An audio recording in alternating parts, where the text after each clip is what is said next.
One must imagine Sisyphus happy. ഇതാണ് ക്യാമുവിൻ്റെ വാദം. എന്താണത്? Imagine Sisyphus. ആരാണ് സിസുവേഴ്സ്? സിസുവേഴ്സ് എന്ന് പറഞ്ഞാൽ ഇതിനെക്കുറിച്ച് മുമ്പൊരു വീഡിയോ ആയിട്ടുണ്ട്. പക്ഷേ അതിൻ്റെ ഒരു എക്സ്റ്റൻഷൻ അല്ല, ആ വീഡിയോയെ ഡിബങ്ക് എന്ന് പറയാൻ പറ്റില്ല. ആ വീഡിയോയിലുള്ള കുഴപ്പം അല്ലെങ്കിൽ ഒരു സ്കാമുമായിട്ടുള്ള ചെറിയൊരു സ്ലൈറ്റ് ഡിസഗ്രിമെൻറ്റ്, അതാണ് ഇതിനെക്കുറിച്ച് ഈ വീഡിയോ. ഓക്കെ, സോ ബേസിക്കലി ഒരു മനുഷ്യൻ ദൈവങ്ങളാൽ ശപിക്കപ്പെടുക. സിസൂസ് എന്ന് പറയുന്ന മനുഷ്യൻ ദൈവങ്ങളാൽ ശപിക്കപ്പെടുന്നത് ഒരു പാറക്കല്ല് ഉരുട്ടി മേളിൽ കയറ്റുക, തിരിച്ചിറക്കുക, അത് തിരിച്ചു ഇറക്കുക, പിന്നെയും മേളിൽ കയറ്റി പിന്നെ ഇറക്കുക. ഇത് നമ്മുടെ നാരായണത്തുരാന്തരെ പോലെ പുള്ളി സ്വയം ചെയ്യുന്നതാണെങ്കിൽ ഇത് ദൈവങ്ങളാൽ ശപിക്കപ്പെട്ട് സിസൂസ് അങ്ങനെ ചെയ്തുകൊണ്ടേയിരിക്കും കാലാകാലം. മരണമില്ല, ഒന്നുമില്ല, അയാൾക്ക് ഒന്നും ചെയ്യാനില്ല, ഇത് മാത്രമേ ചെയ്യാനുള്ളൂ. ദർ ഇസ് ന്യൂ ചോയ്സ്, വേറെ ഒരു ചോയ്സും ഇല്ല. അപ്പോൾ ഇങ്ങനെ ശിക്ഷിക്കപ്പെട്ട ഒരാളെ ഹാപ്പി ആയിട്ട് സങ്കല്പിക്കണമെന്നാണ് ക്യാമ് പറയുന്നത്. കാരണം ലൈഫ് അപ്സൈഡ് ആണ്. അതായത് പ്രപഞ്ചത്തിന് പ്രത്യേകിച്ച് മനുഷ്യൻ്റെ കാര്യത്തിൽ ഇടപെടാനുള്ള എന്താ പറയുക, പ്രപഞ്ചത്തിന് പ്രത്യേകിച്ച് നമ്മുടെ കാര്യത്തിലൊരു സ്റ്റേക്കും ഇല്ല. പ്രപഞ്ചം സിംപ്ലി ഡസൻറ്റ് കെയർ. നമ്മുടെ വിഷമങ്ങളോ വേദനകളോ ഒന്നും പ്രപഞ്ചത്തിൻ്റെ സ്കെയിലിൽ മാറ്ററേ ആകുന്നില്ല. അപ്പോൾ നമ്മുടെ ആഗ്രഹം നന്നായിട്ട് ജീവിക്കണമെന്നാണ്, പ്രപഞ്ചം ഇതിനെക്കുറിച്ച് കെയർ ചെയ്യുന്നത്. ഇത് തമ്മിലുള്ള ഗ്യാപ്പാണ് അപ്സൈഡ് എന്ന് ക്യാമ് പറയുന്നത്. അപ്പോൾ ഈ അബ്സേർഡിറ്റീനെ ലൂസിഡായിട്ട് അക്സെപ്റ്റ് ചെയ്യുന്നതുകൊണ്ട് സിസൂസിനെ ഹാപ്പി ആയിട്ട് ഇമാജിൻ ചെയ്യണമെന്നാണ് ക്യാമ് പറയുന്നത്. പക്ഷെ ഇവിടുത്തെ കുഴപ്പം എന്താണെന്ന് വെച്ച് കഴിഞ്ഞാൽ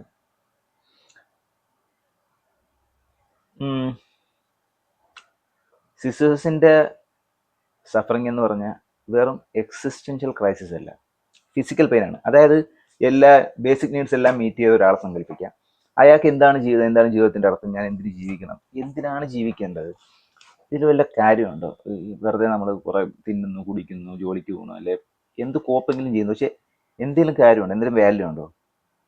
ഇങ്ങനെയുള്ള ചോദ്യങ്ങൾ വരും. ഇതിനെയാണ് എക്സിസ്റ്റൻഷ്യൽ ക്രൈസിസ് എന്ന് പറയുന്നത്. അപ്പോൾ ഇങ്ങനെയുള്ള എക്സിസ്റ്റൻഷ്യൽ ക്രൈസിസിന് വേണമെങ്കിൽ ഒരു പരിധിവരെ ഇമാജിൻ സിസൂസ് ഹാപ്പി എന്ന് പറഞ്ഞാൽ നമുക്ക് തള്ളി നിൽക്കാം. പക്ഷേ direct physical pain, daily survive ചെയ്തുകൊണ്ടിരിക്കുന്ന മനുഷ്യർ, അതായത് ബേസിക് നീഡ്സ് മീറ്റ് ആകാത്ത മനുഷ്യർ. ഇപ്പം സിസൂസിൻ്റെ കാര്യം തന്നെ എന്ന് പറഞ്ഞാൽ പുള്ളി ഫിസിക്കൽ പെയിനിലാണ്. ആ പെയിനെ മാറ്റാൻ എന്ത് പറ്റുക? ഈ ഒരു മൈൻഡ് ചിന്താഗതി കൊണ്ട് ആ പെയിൻ മാറത്തില്ല. നേരെ വെച്ചാൽ പെയിൻ കഴിഞ്ഞ് വരുന്ന ആ പെയിനെ കുറിച്ച് ഓർത്തുള്ള വിഷമം, അതിനെ കുറിച്ച് ഓർത്തുള്ള സഫറിങ് വേണേൽ മാറ്റാം, പക്ഷേ ആ പെയിൻ അപ്പോഴും അവിടെ നിലനിൽക്കും. ഇപ്പൊ ക്യാമ് പറയുന്നത് ഒരു മനുഷ്യൻ ഈ അബ്സേർഡിറ്റിയെ അക്സെപ്റ്റ് ചെയ്തുകൊണ്ട് ജീവിക്കാൻ തുടരുന്നതിലാണ് ഹീറോയിസം. പക്ഷെ ഞാൻ വിചാരിക്കുന്നത് ജീവിക്കാൻ തുടരുന്നതിലൊന്നും ഹീറോയിസം ഒന്നും ഇല്ല. അതൊക്കെ നമ്മളിങ്ങനെ കെട്ടിച്ചമച്ചുണ്ടാക്കിയ കാര്യങ്ങളാണ്. എപ്പോൾ ജീവിതം നിർത്തണം, അല്ലെ എപ്പോൾ ജീവിതം തുടങ്ങണം, ഇതൊക്കെ നമുക്ക് ചൂസ് ചെയ്യാൻ പറ്റണം. അതല്ലാതെ ജീവിതം തുടർന്നു കൊണ്ടുപോകുന്നത് എന്തോ ഹീറോയിസം ആണെന്നോ, സാക്രിഫൈസ് ചെയ്ത് നമ്മൾ ഡെയിലി നമ്മുടെ സാക്രിഫൈസ് ചെയ്തുകൊണ്ട് മറ്റുള്ളവർക്ക് വേണ്ടി ജീവിക്കുന്ന എന്തോ ത്യാഗമാണെന്നൊക്കെ പറയുന്നത് ഇതിൻ്റെ ഒരു ശരിയായ രീതിയല്ല. കാരണം എക്സിസ്റ്റൻഷ്യൽ ക്രൈസിസിൽ മാത്രമേ ക്യാമോയുടെ ഫിലോസഫി അപ്ലൈ ആവുള്ളൂ എന്നാണ് ഞാൻ വിചാരിക്കുന്നത്. കാരണം പുള്ളിയിരുന്ന് എഴുതുന്നത് അത്യാവശ്യം കംഫർട്ടബിൾ ആയ ഒരു സ്ഥലത്ത് പുള്ളിയിരുന്ന് എഴുതുക ചെയ്യുന്നത്. പുള്ളിക്കുണ്ടാകുന്നത് ഞാൻ എന്തിനു ജീവിക്കുന്നു, അതെനിക്കും ഉണ്ടാകാറുണ്ട്. അല്ലെ ബേസിക് നീഡ്സ് മീറ്റ് ചെയ്ത ആൾക്കാർക്കെല്ലാം പൊതുവെ ഉണ്ടാകുന്നൊരു ചോദ്യമാണ്. അവർക്ക് ഈ ചോദ്യങ്ങൾ സത്യത്തിൽ ജീവിതത്തിനെ അഫക്റ്റ് ചെയ്യുന്ന രീതിയിൽ വരത്തുള്ളൂ. എന്തിനു ജീവിക്കണം, എന്താണ് ജീവിതത്തിൻ്റെ അർത്ഥം. പക്ഷേ സിസൂസ് അങ്ങനെയല്ല. സിസൂസിന് വേറെ ചോയ്സ് ഇല്ല, മനസ്സിലായോ? സിസൂസിന് മരിക്കാൻ പറ്റൂല, ആത്മഹത്യ ചെയ്യാൻ പോലും പറ്റൂല. ഇപ്പോൾ സിസൂസിന് ആത്മഹത്യ ചെയ്യാൻ ശേഷി ഉണ്ടായിരുന്നു വിചാരിക്കുക, അയാൾ ആത്മഹത്യ ചെയ്യുമോ? ഞാൻ വിചാരിക്കുന്നത് ആത്മഹത്യ ചെയ്യുമെന്നാണ്. അത് ചെയ്യണമെന്ന് തന്നെയാണ് എൻ്റെ അഭിപ്രായം. അതായത് ജീവിതം സഫറിങ് ആണ്, ആത്മഹത്യ ചെയ്യുകയാണ് ഏറ്റവും നല്ല ഓപ്ഷൻ. എന്ന് പറഞ്ഞാൽ മറ്റുള്ളവർക്ക് ബുദ്ധിമുട്ടുണ്ടാക്കാതെ ആത്മഹത്യ ചെയ്യണം, അത് വേറെ കാര്യം. പക്ഷേ ക്യാമ് എപ്പോഴും പറയാൻ ശ്രമിക്കുന്നത് എക്സിസ്റ്റൻഷ്യൽ ക്രൈസിസിനെ കുറിച്ചാണ്. ആ എക്സിസ്റ്റൻഷ്യൽ ക്രൈസിസിൻ്റെ അപ്പുറത്തേക്ക് ഇത് അപ്ലൈ ചെയ്യുമ്പോൾ പ്രാക്ടിക്കൽ അല്ലാതാവും. അത് പുള്ളിയുടെ എൻ്റെ ഒരു തോന്നലാണ് കേട്ടോ. ഞാൻ ഈ വീഡിയോ ചെയ്യുന്നതിന് മുമ്പ് ആ എസ്സേ ഒന്നുകൂടെ വായിക്കാൻ വിചാരിച്ചു, പക്ഷെ ഒരു മൂഡ് കിട്ടിയില്ല. അപ്പോൾ പറയുന്നത് എന്തെങ്കിലും ചിലപ്പം ആക്യുറേറ്റ് ആയിരിക്കത്തില്ല. ഞാൻ കുറച്ചു കാലം മുമ്പ് വായിച്ചതാണ്. അപ്പോൾ ചുരുക്കി പറഞ്ഞാൽ ഞാൻ പറയുന്നത് ഇച്ചിരി ഡാർക്കാണ്. എന്നാലും ഭൂരിഭാഗം മനുഷ്യർക്കും ലൈഫ് ഡിഫിക്കൽട്ടാണ്.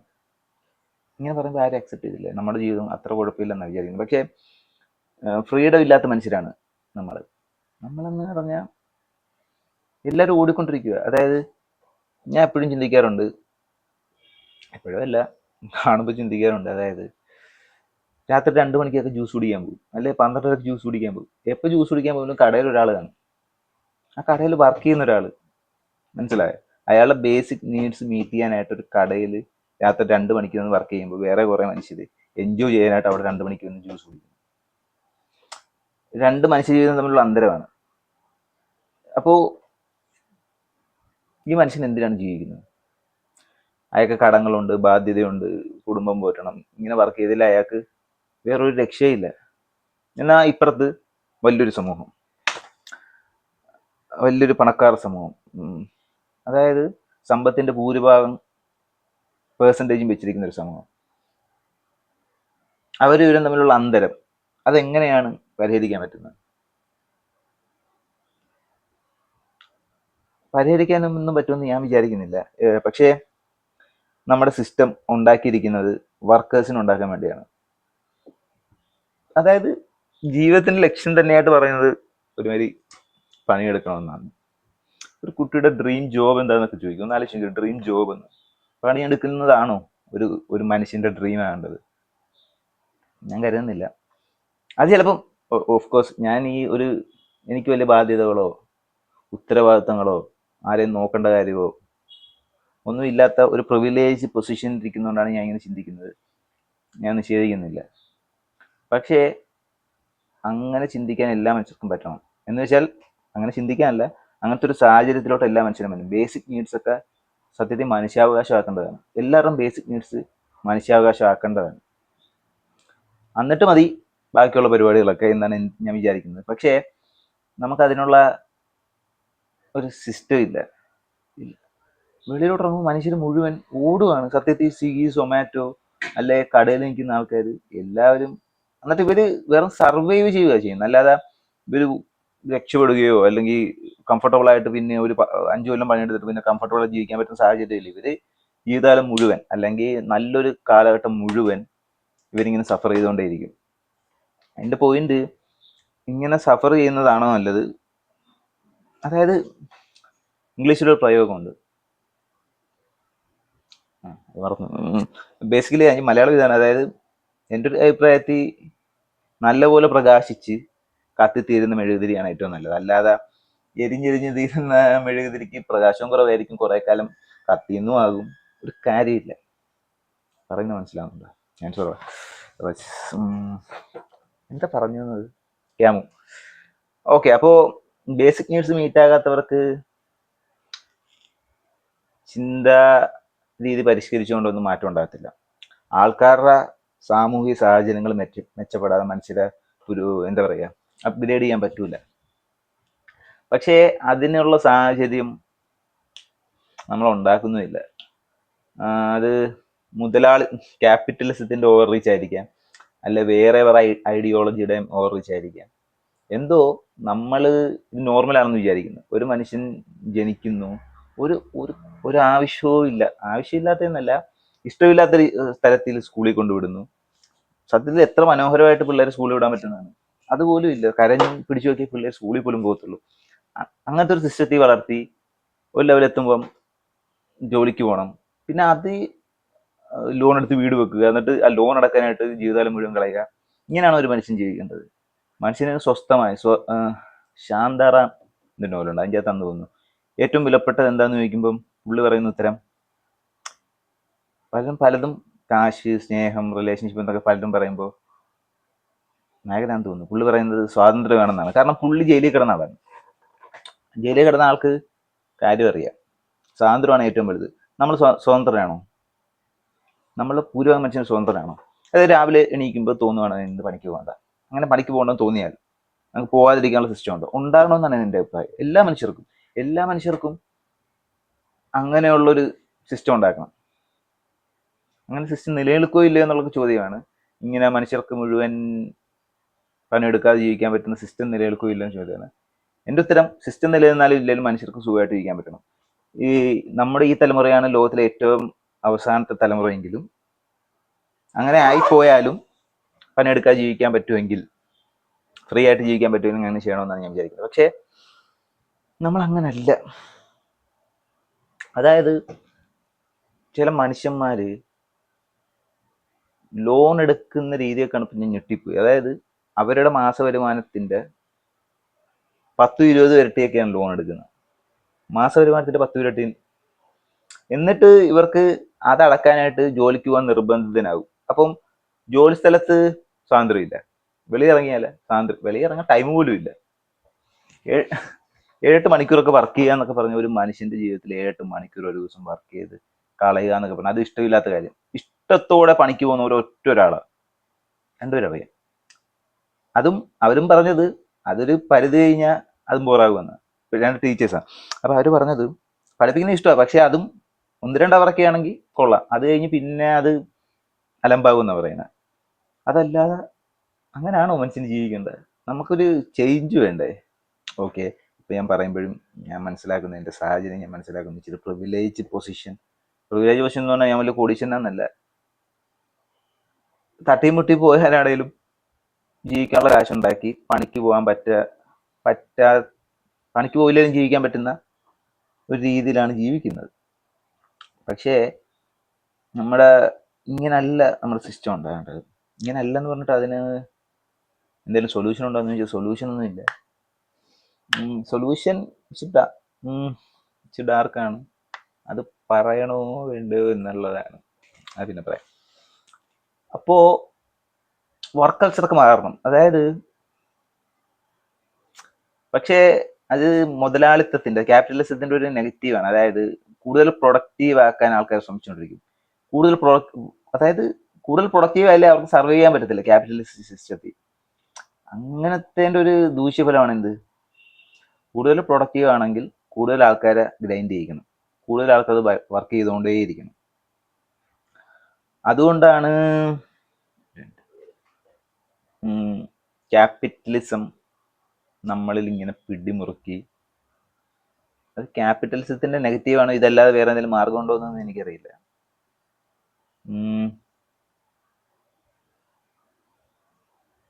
ഉദാഹരണത്തിന് ഒരു കമ്പനി അല്ലെങ്കിൽ ഒരു ബേസിക് സാലറി 15,000 രൂപയൊക്കെ മേടിക്കുന്ന ആൾക്കാരുണ്ട്. അതായത് 7-8 മണിക്കൂർ വർക്ക് ചെയ്തിട്ട് വെറും 15,000 രൂപയാണ് മാസം അവന് കിട്ടുന്നത്. എന്ത് അബ്സേർഡാണത്.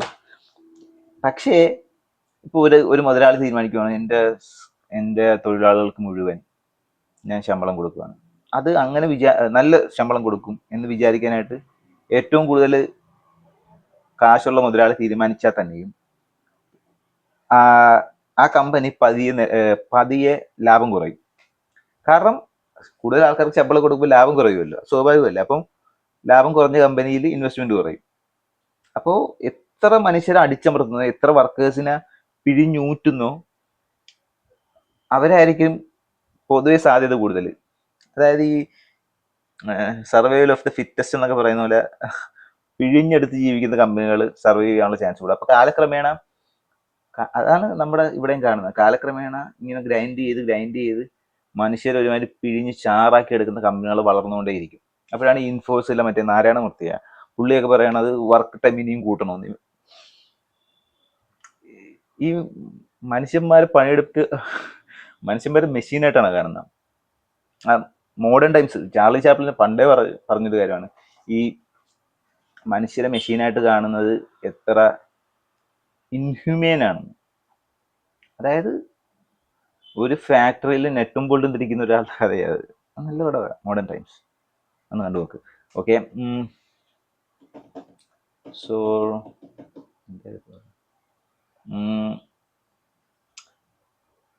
ഞാൻ എന്തൊക്കെയോ പറഞ്ഞ് എവിടേക്കോ പോയല്ലോ. Imagine Sisyphus happy. ഓക്കെ, എന്താ പറഞ്ഞെന്ന് വിട്ടുപോയി. ജസ്റ്റ് ഒരു റാൻഡ് ആയിരുന്നു. ഈ ഐഡിയാസ് ഒക്കെ ഓർഗനൈസ് ചെയ്തിട്ട് പറയാനായിട്ടുള്ളൊരു മടി, അതുകൊണ്ടാണ് ഇങ്ങനെ ഇരുന്ന് പറയാമെന്ന് വിചാരിച്ചത്. വേറെ ഒന്നും പ്രത്യേകിച്ച് പറയാനില്ല. റൈറ്റ്, പിള്ളേരുടെ കാര്യം. അതായത് എൻ്റെ ഒരു അഭിപ്രായത്തിൽ പിള്ളേർ ഉണ്ടാക്കുന്നതാണ് ഏറ്റവും അധാർമികമായ കാര്യം. ആന്റി നെറ്റലിസം എന്നാണ് ഈ പൊസിഷന്റെ പേര്. പ്രത്യേകിച്ച് കാശില്ലാത്ത മനുഷ്യരെന്ന് പറഞ്ഞു കഴിഞ്ഞാൽ ഞാൻ പറയുന്നത്, അതായത് പണിക്ക് പോകാതെ ജീവിക്കാൻ പറ്റുന്ന കാശ് ഉള്ള ആൾക്കാർ മാത്രമേ കുഞ്ഞുങ്ങൾ സത്യത്തിൽ ബേസിക്കലി ഉണ്ടാക്കാറുള്ളൂ. അല്ലാതെ ആ കുഞ്ഞുങ്ങളെ ഉണ്ടാക്കിയിട്ട് ആ കുഞ്ഞുങ്ങളെ പിഴിഞ്ഞ് ജീവിക്കുന്ന കുറേ നല്ല മനുഷ്യരായ മാതാപിതാക്കളുള്ള നാടാണ് നമ്മുടെ. അതായത് 20 വയസ്സുള്ള 21 വയസ്സുള്ള ഒരു കുഞ്ഞിനെ പണിക്ക് വിട്ട് ജീവിക്കേണ്ട ഗതികേടെന്നല്ല ഞാൻ പറയുന്നത്, ഇല്ലായ്മ ഉള്ള കുറേ നാട്ടുകാരും വീട്ടുകാരൊക്കെ നമുക്കുണ്ട്. അല്ലെങ്കിൽ നമ്മളെ നോക്കാനായിട്ട് ഒരാൾ, ഒന്ന് ആലോചിച്ച് നോക്കി എത്ര സ്വാർത്ഥമാണെന്ന്. അതായത് വയസ്സാകുന്ന സമയത്ത് നമ്മളെ നോക്കാനായിട്ട് കുറച്ച് പേര് വേണ്ടേ നമുക്കൊരു സന്തോഷത്തിന് പിള്ളേരോടൊക്കെയാണ് നിങ്ങൾക്ക് വേണ്ടത്. നമുക്കൊരു സന്തോഷത്തിന് നിങ്ങൾ സ്വയമായിട്ട് പണിയെടുത്ത് വേറെ വല്ലവരും ജോലിക്ക് വെക്കണം, അല്ലാതെ പിള്ളേരുണ്ടാക്കി അവരുടെ ജീവിതം കൂടെ കോഞ്ഞാട്ടാക്കിയല്ല വേണ്ട. അപ്പോൾ ഞാൻ പറഞ്ഞു വരുന്നത്, നമ്മൾ കുട്ടികളെ ട്രീറ്റ് ചെയ്യുന്ന രീതി, അല്ലെങ്കിൽ നമ്മുടെ ഒരു എക്സ്റ്റൻഷൻ ആയിട്ടാണ് പിള്ളേരെ പോലും നമ്മൾ ട്രീറ്റ് ചെയ്യുന്നത്. ഞാൻ ഇന്നലെ ഒരു പടം കണ്ടായിരുന്നു, ബാലൻ ബാലൻ ബാലൻ. അപ്പോൾ ആ പടത്തിന്റെ മെയിൻ പ്ലോട്ട് തന്നെ ഇതായിരുന്നു. പക്ഷേ അത് കണ്ടു കഴിഞ്ഞിട്ട് കുറേ പേര് ഞാൻ സംസാരിച്ചത് പറഞ്ഞത്, അവർ അമ്മയും മകനുമായിട്ടുള്ള സ്നേഹബന്ധമാണ്, സ്പോയിലറാണ്, സ്നേഹബന്ധമാണ് ഇതിനകത്ത് മെയിൻ എന്നാണ് പറഞ്ഞത്. പക്ഷേ എനിക്കത് തോന്നിയത് അത് സ്നേഹബന്ധത്തിന്റെ കഥയല്ല, ബാലനെ കുറിച്ചുള്ള കഥയാണ്. അവന്റെ അമ്മയും അബ്ബ എന്ന് പറയുന്നൊരു ക്യാരക്ടർ ഉണ്ട്, ടൊവിനോയുടെ ക്യാരക്ടർ എല്ലാം ആ ബാലനെ യൂസ് ചെയ്യുകയോ ചെയ്യുന്നത് സത്യത്തിൽ. അതായത് അവരുടെ ഒരു എക്സ്റ്റൻഷൻ ആയിട്ട് യൂസ് ചെയ്യുവാണ്. അമ്മയുടെ ആവശ്യങ്ങളെക്കാളുപരി അമ്മ എന്താണോ ശരിയെന്ന് വിചാരിക്കുന്ന ആ ഒരു ട്രാക്കിൽ കൂടെ അവനെ നടക്കുന്നു. അബ്ബ എന്ന് പറഞ്ഞാൽ ടൊവിനോയുടെ ക്യാരക്ടറും ഒരു കള്ളനാണ്. അപ്പോൾ അവന് ആവശ്യത്തിന് യൂസ് ചെയ്യുന്നു. ചുരുക്കി പറഞ്ഞാൽ നമ്മൾ മനുഷ്യന്മാർ കണ്ടത് അതിലെ സ്നേഹബന്ധമാണെങ്കിലും സത്യത്തിൽ ആ ബാലൻ എന്ന് പറയുന്നത് നമ്മുടെ നാട്ടിലുള്ള എല്ലാ പിള്ളേരുടെയും കഥയാണ്. കാരണം മാതാപിതാക്കൾ വരക്കുന്ന വരയിലൂടെ മാത്രം ജീവിക്കുന്ന ഒരു മനുഷ്യൻ, അവിടെ മാത്രമേ ഫുൾഫിൽമെന്റ് കിട്ടൂ എന്ന് വിചാരിക്കുന്ന ഒരു ബാലൻ, അവസാനം ആ ബാലൻ അവിടെ ചെന്ന് സ്പോയിലറാണ്, അമ്മയുടെ കൈ പിടിക്കുന്നുണ്ട് ലാസ്റ്റ് എൻഡിങ്. അപ്പൊ സത്യത്തിൽ അവൻ കുടുക്കിലോട്ട് തന്നെയാണ് വന്ന് വീഴുന്നത്. കാരണം ഫ്രീ തോട്ട് എന്ന് പറയുന്നത് സാധ്യമല്ലാത്ത രീതിയിലാണ് പിള്ളേരെ കംപ്ലീറ്റ് വളർത്തുന്നത്. കാരണം ഭയമാവോ അല്ലെങ്കിൽ സ്വാർത്ഥത എന്താണെന്നൊന്നും എനിക്കറിയില്ല. നല്ല പടമാണ് കേട്ടോ, പക്ഷേ അടിപൊളി പടമാണ്. നല്ല വിഷ്വൽസും അല്ല എല്ലാം കൊണ്ടും നല്ല പടമാണ്. പടത്തിന്റെ കാര്യം, കുഞ്ഞുങ്ങളുടെ കാര്യം. അപ്പൊ കുഞ്ഞുങ്ങളെ ഉദാഹരണത്തിന് കുറെ സ്ഥലത്ത് യുദ്ധം നടക്കുന്നുണ്ട്. ഫലസ്തീനിൽ ഇസ്രയേൽ കാണിക്കുന്ന തോന്നിയാസങ്ങൾ, അല്ലെങ്കിൽ യുക്രൈനിൽ റഷ്യ കാണിക്കുന്ന, ഇവിടെയൊക്കെ കുറെ കുഞ്ഞുങ്ങൾ മരിക്കുന്നുണ്ട്. എന്നിട്ടും ഇത് ശരിയാണോ എന്നൊന്ന് ആലോചിച്ച് നോക്കിയേ. ഒരു യുദ്ധ സമാനമായ സാഹചര്യം നിലനിൽക്കുന്ന ഒരു സെക്യൂർ അല്ലാത്തൊരു സൊസൈറ്റിയിൽ അവിടുത്തെ മാതാപിതാക്കൾ തീരുമാനിക്കുകയാണ് നമുക്കൊരു കുഞ്ഞുങ്ങളെ ഉണ്ടാക്കാം.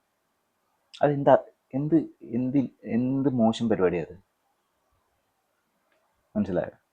അപ്പോൾ അവർക്ക് അങ്ങനെ ചെയ്യാൻ പല കാരണങ്ങളും കാണുമായിരിക്കും. പക്ഷേ നമ്മളെ കുഞ്ഞിന്റെ ഭാഗത്ത് നിന്ന് ചിന്തിക്കണം. അല്ലാതെ നമ്മുടെ ഒരു ആഭരണമായിട്ടോ കണ്ട് മറ്റേ സ്ത്രീകളെയും കുട്ടികളെയൊക്കെ എണ്ണിയിരുന്നത് പുരുഷന്റെ സമ്പത്തായിട്ടാണ്, മനസ്സിലായോ?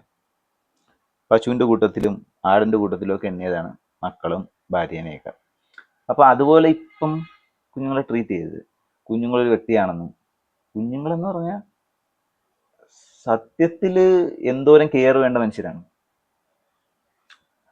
അവരെ ജീവിക്കാൻ പോലും അറിയാത്ത രീതിയിലാണ് നമ്മുടെ സിസ്റ്റം വളർത്തി കൊണ്ടുവരുന്നത്.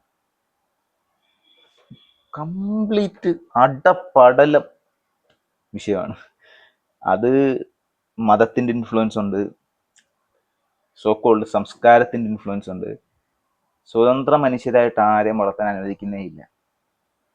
എല്ലാവരും കാശുണ്ടാക്കാൻ വേണ്ടി മാത്രം. അത് നമ്മുടെ സിസ്റ്റത്തിന്റെ കുഴപ്പമാണ്. കാശുണ്ടാക്കാൻ വേണ്ടി ജീവിക്കണം എന്ന് പറഞ്ഞ് ജീവിക്കുന്നുണ്ട്. പിള്ളേർക്ക് വേറെ ഒന്നും ചെയ്യാൻ പറ്റത്തില്ല. സത്യത്തിൽ മനുഷ്യന്മാർ ജീവിക്കേണ്ടത് എക്സ്പീരിയൻസ് ചെയ്യാൻ വേണ്ടിയാണെന്ന് പറയാറുണ്ട്. അതായത് ഫീൽ ചെയ്യാൻ. സത്യത്തില് അതിനെ ഫോക്കസ് ചെയ്താണ് ഒരു സിസ്റ്റം തന്നെ ഉണ്ടാക്കേണ്ടത്. മനസ്സിലായോ?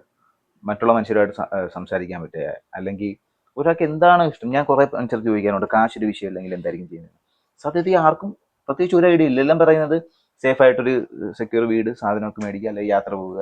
എല്ലാവരും കോമൺ ആയിട്ട് പറയുക. അല്ലാതെ നമ്മുടെ ഇന്റലക്ച്വൽ ക്യൂരിയോസിറ്റിയെ ഉണർത്തിവിടുന്നതോ അല്ലെ ആർട്ടിസ്റ്റിക് ക്വാളിറ്റി തൊടുത്തുവിടുന്നതോ എനിക്കും ഇല്ല കേട്ടോ. എന്താ ചെയ്യേണ്ടതെന്ന് നമുക്ക് ഒരു ഐഡിയ ഇല്ല. കാരണം നമ്മൾ വളർന്ന സിസ്റ്റം തന്നെ നമ്മളിങ്ങനെ കേജിലാക്കി വളർത്തിയിരിക്കുക. അപ്പോൾ നമുക്ക് എന്ത് ചെയ്യണമെന്നോ ഒരു ഐഡിയ ഇല്ല. അപ്പോൾ ഒരു ഐഡിയ ഇല്ലാത്തതുകൊണ്ട് നമ്മൾ ഭയക്കും, എന്ത് ചെയ്യണമെന്ന് അറിയത്തില്ല. അപ്പോൾ അപ്പുറത്ത് നിൽക്കുന്നവൻ എന്താ ചെയ്യുന്നതെന്ന് നോക്കും, അതങ്ങ് ഫോളോ ചെയ്യും. അങ്ങനെ ഫോളോ ചെയ്താണ് ഈ എക്സാമും ജോലിയും പരിപാടിയും. സത്യത്തിൽ മനുഷ്യന്മാർ പരസ്പരം കാണുമ്പോൾ ചോദിക്കാറുണ്ട് എന്ത് ജോലിയാണ് ചെയ്യുന്നത്. സത്യത്തിൽ എന്ത് ചെയ്യാനാണ് നിനക്ക് ഇഷ്ടം എന്ന് ആരെങ്കിലും പരസ്പരം ചോദിക്കാറുണ്ടോ? ജോലിയല്ല, എന്ത് ചെയ്യാനാണ് ഇഷ്ടം, അതിന് ബേസ് ചെയ്തായിരിക്കണം മനുഷ്യന്മാർ ജീവിക്കേണ്ടത്. അല്ലാതെ ഒരുമാതിരി ഭയങ്കര അൺഫെയർ ആയിട്ടാണ് എനിക്ക് തോന്നുന്നത്. കുട്ടികൾക്ക് അവരുടെ ജീവിതം പോലും കിട്ടുന്നില്ല.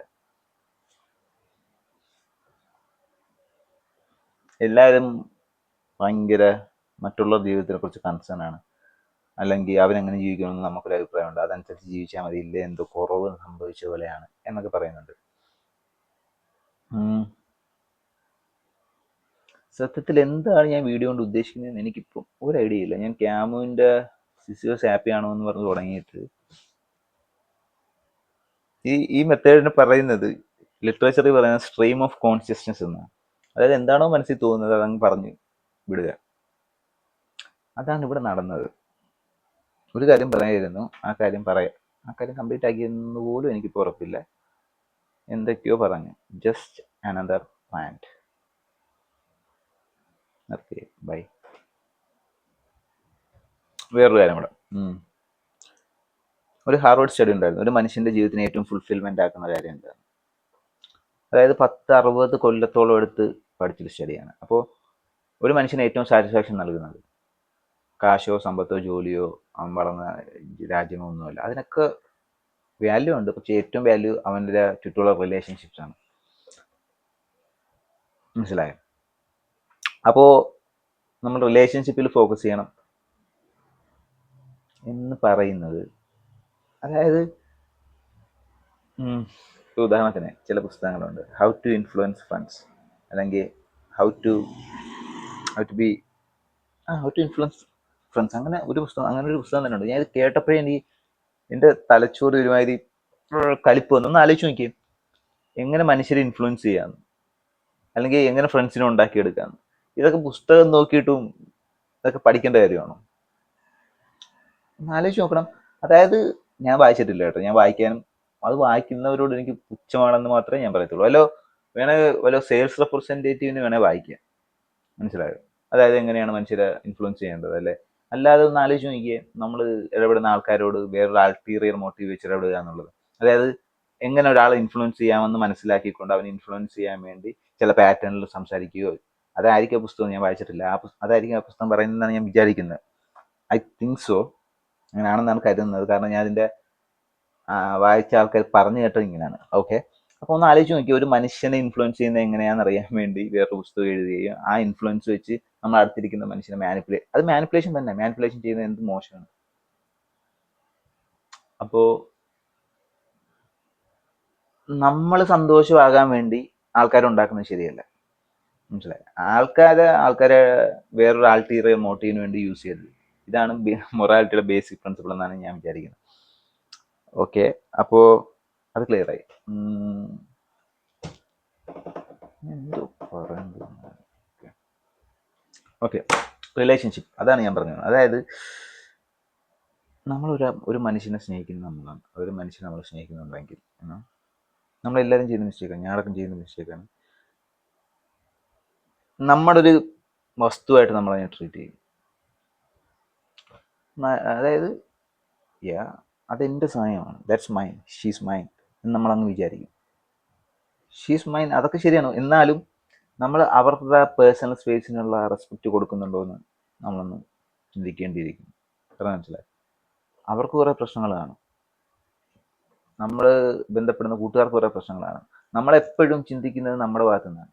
കാരണം നമ്മളാണ് നമ്മുടെ മെയിൻ സ്റ്റോറി, ബാക്കി എല്ലാവരും സൈഡ് ക്യാരക്ടേഴ്സാണ്. അപ്പോൾ ലോകം മുഴുവൻ കറങ്ങുന്നത് നമ്മുടെ ചുറ്റുമെന്ന് നമ്മൾ വിചാരിക്കും. അപ്പം അവർ ഇപ്പോൾ മെസ്സേജിന് റിപ്ലൈ ഒന്നുമില്ലല്ലോ, അല്ലെങ്കിൽ അവർ ചൂടായിട്ട് നമ്മളോട് സംസാരിച്ചാലോ, നമ്മൾ ആദ്യം വിചാരിക്കും ഇവൻ എന്തിനാണ് എന്നോട് ഇങ്ങനെ കാണിക്കുന്നത്, ഞാനല്ലേ ഇവൻ്റെ ഏറ്റവും മെയിനാണ് എന്ന് ചിന്തിക്കുന്നതിന് പകരം നമ്മൾ എല്ലാവരുടെയും കഥകളിൽ ഒരു സൈഡ് ക്യാരക്ടറാണെന്ന് വിചാരിച്ച കുറച്ച്, അതാണ് ഫാക്റ്റ്. മനസ്സിലായോ? അപ്പോൾ ആൾക്കാർക്ക് പേഴ്സണൽ സ്പേസ് കൊടുക്കുക എന്നുള്ളത്, അല്ലെ അവരുടെ അവർക്ക് പേഴ്സണൽ സ്പേസ് കൊടുക്കുക എന്നുള്ളത് ഭയങ്കര ഇമ്പോർട്ടൻ്റ് ആണ്. അത് നമ്മൾ ഏറ്റവും സ്നേഹിക്കുന്ന മനുഷ്യരായാലും ആ പേഴ്സണൽ സ്പേസ് ലോകത്തുള്ള എല്ലാ മനുഷ്യർക്കും വേണം. മനസ്സിലായോ? അതായത് തനിച്ചിരിക്കാൻ പറ്റുന്നൊരു ഫിസിക്കൽ സ്പേസ് മാത്രമല്ല ഞാൻ പറഞ്ഞത്, മെൻ്റലി ആണെങ്കിലും അവർക്ക് അവരുടെ യഥാർത്ഥ വ്യക്തിത്വം പ്രകടിപ്പിക്കാനോ എക്സ്പ്രസ് ചെയ്യാനോ പറ്റുന്ന ഒരു സ്പേസ് നമ്മളിൽ ഇല്ലെങ്കിൽ നമ്മൾ ശരിയല്ലെന്നാണ് എൻ്റെ അഭിപ്രായം. അപ്പോൾ ബന്ധങ്ങൾ ചെയിനാകരുത്. മനസ്സിലായോ? അത് വളരെ ഇമ്പോർട്ടൻ്റ് ആയിട്ടൊരു കാര്യമാണ്. പിന്നെ ഞാൻ പഠിച്ച ഏറ്റവും നല്ലൊരു ഉപദേശം, ഈ ഉപദേശം ഞാൻ എനിക്ക് തന്നെ കൊടുത്ത ഉപദേശമാണ്, ഡോണ്ട് ടേക്ക് തിങ്സ് പേഴ്സണലി. പേഴ്സണലായ കാര്യം പോലും പേഴ്സണലായിട്ട് എടുക്കരുത്.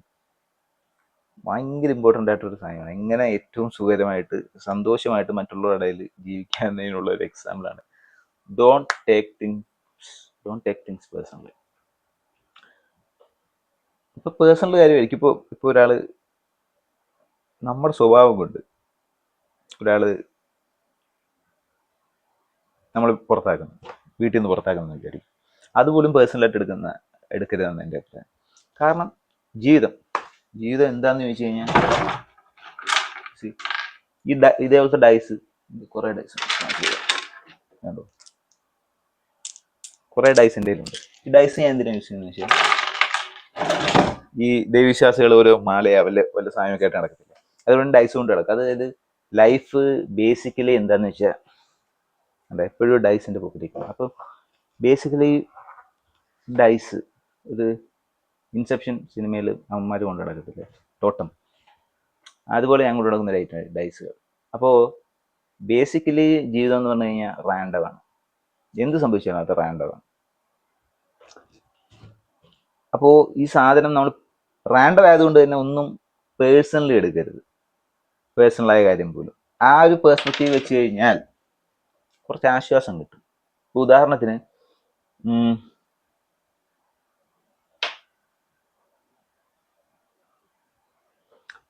നമ്മൾ ഒരാൾക്ക് മെസ്സേജ് അയക്കുന്നു, അത് റിപ്ലൈ ചെയ്യുന്നില്ല. അപ്പം നമ്മൾ വിചാരിക്കുന്നത് നമ്മളെ ഇഷ്ടമില്ല, അല്ലെങ്കിൽ നമ്മളോട് ഭയങ്കര കലിപ്പുണ്ട്, നമ്മളെന്തോ തെറ്റ് ചെയ്തു. ഇതൊക്കെ ശരിയായിരിക്കാം. എന്നാൽ തന്നെയും ബേസിക്കലി ഇത് വേറൊരാളുടെ ജീവിതത്തിലോട്ട് നമ്മൾ മെസ്സേജ് അയക്കുകയാണ്. അപ്പോൾ അയാൾക്ക് അയാളുടേതായ കാര്യങ്ങൾ കാണും. അയാൾ എന്തോ കാരണം കൊണ്ട് നമുക്ക് അയക്കുന്നില്ല, നമ്മുടെ വിഷയം കൊണ്ട് തന്നെ ആയിരിക്കാം. എന്നാൽ പോലും നമ്മൾ വ്യത്യസ്തനായ മനുഷ്യരാണ്. നമ്മുടെ സാഹചര്യം കൊണ്ടാണ് നമ്മളിങ്ങനെ ആയിരുന്നു, അവരുടെ സാഹചര്യം കൊണ്ടാണ് അവരങ്ങനെ പെരുമാറുന്നതെന്നും നമുക്ക് സത്യത്തിൽ നമ്മുടെ ജീവിതത്തിൽ വലിയ കൺട്രോളൊന്നും ഇല്ലെന്നും എല്ലാം വെറും റാൻഡം ആണെന്നും മനസ്സിലാക്കി കഴിഞ്ഞാൽ നമ്മുടെ കൺട്രോളില്ലാത്ത കാര്യത്തെക്കുറിച്ച് നമ്മൾ വറി ചെയ്യുന്നത് കുറയും. തീരുമെന്നല്ല, കുറയും. എപ്പോഴും നമ്മൾ നമ്മുടെ പഴയ ബാറ്റിലോട്ട് പോയിക്കൊണ്ടേയിരിക്കും. നമുക്ക് ബേസിക്കലി നമ്മളൊരു കാര്യം മനസ്സിലാക്കുമ്പോൾ നമുക്കത് വളരെ ക്ലിയർ ആയിട്ട് തോന്നും, കുറച്ച് ദിവസം നല്ല തലയ്ക്ക് വെളിച്ചം കിട്ടിയ പോലെ തോന്നും. എന്നാൽ പയ്യെ നമ്മൾ വീണ്ടും പഴയ ബാറ്റിലോട്ട് പോകും. ആ പഴയ ബാറ്റിലോട്ട് പോകുമ്പോൾ പിന്നെ റിപ്പീറ്റ് ചെയ്ത് ഇങ്ങോട്ട് വരും. ഇത് തന്നെയാണ് ബേസിക്കലി ലൈഫ്. നമുക്ക് മനസ്സിലായെന്ന് വിചാരിക്കും, നമുക്ക് ഐഡിയ ഒക്കെ കിട്ടിയെന്ന് വിചാരിക്കും, നമ്മൾ ജീവിതത്തെ മുഴുവൻ കംപ്ലീറ്റ് മനസ്സിലാക്കിയെന്ന് വിചാരിക്കും. എന്നാൽ പിന്നീട് മനസ്സിലാക്കും നമ്മൾ വിചാരിച്ച കാര്യങ്ങൾ തെറ്റായിട്ടാണ്. എന്നിട്ട് പിന്നെയും നമ്മൾ തെറ്റായ കാര്യങ്ങൾ തിരുത്തി പുതിയ കാര്യങ്ങൾ വിശ്വസിക്കുക. എന്നിട്ട് വിചാരിക്കും ഇപ്പോൾ വിചാരിക്കുന്ന കാര്യങ്ങളാണ് ശരിയെന്ന്. പിന്നെ നമ്മൾ മാറും. ബേസിക്കലി ലൈഫ് എന്ന് പറഞ്ഞു കഴിഞ്ഞാൽ വി നോ നത്തിങ്. സോക്രട്ടീസ് അല്ലേ പറഞ്ഞു. അതായത് എനിക്കൊന്നും അറിയില്ല, ആർക്കും ഒന്നും അറിയില്ല. ഇതാണ് ബേസിക്കലി ജീവിതം. അപ്പോൾ അറിയാത്തൊരു ജീവിതത്തിൽ സഫറിങ് ഏറ്റവും കുറച്ചുകൊണ്ട് ജീവിക്കാൻ ശ്രമിക്കുക. മറ്റുള്ളവർക്ക് ബുദ്ധിമുട്ടുണ്ടാക്കാതിരിക്കുക. പറ്റുവെച്ചാൽ രക്തവും ദാനം ചെയ്യുക. ബൈ.